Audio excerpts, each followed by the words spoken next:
नाज़रीन breaking news शामिल कंदासीं। बिन क़ासिम भरिसां स्ट्रीट टाउन थाणे जी हद में तेज़ रफ़्तार ट्रालर जो मोटरसाइकिल खे टक्कर 2 ॼणा चीबार जी फौत थी विया आहिनि। फौथियल 2 ॼणनि जा लाश इस्पताल मुंतक़िल कया विया आहिनि जिते जिन जी सुञाणप न थी सघी आहे। स्ट्रीट टाउन पुलिस हादसे वारे हंध तां 1 ॼणे खे गिरफ़्तार करे वरितो आहे जॾहिं त 2 ॼणा फ़रार थी वञण में कामयाब थी विया आहिनि।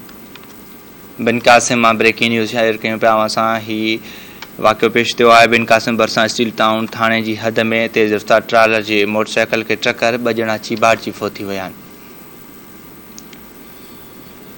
फौथियलनि में 2 ॼणनि जा लाश इस्पताल मुंतक़िल कया विया आहिनि जिन जी सुञाणप न थी सघी आहे।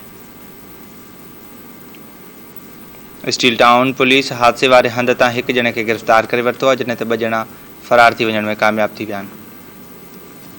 बिन क़ासिम मां ब्रेकिंग न्यूज़ असां शेयर कयूं पिया। बिन क़ासिम भरिसां स्टील टाउन थाणे जी हद में तेज़ रफ़्तार ट्रालर जी टक्कर में 2 मोटरसाइकिल सवार चीबार जी फौत थी विया आहिनि।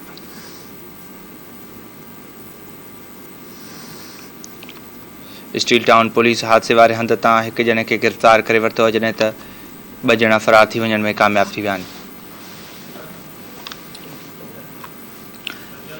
बिन क़ासिम भरिसां स्टील टाउन थाणे जी हद में तेज़ रफ़्तार ट्रालर जो मोटरसाइकिल खे टक्कर लॻो आहे। इन हवाले सां अपडेट मालूम कंदासीं। बिन क़ासिम मां सजाद छजड़ो टेलीफोन लाइन ते मौजूदु आहे। सजाद, इन हवाले सां आगाह कजो, ही वाक़ियो पेश थियो आहे।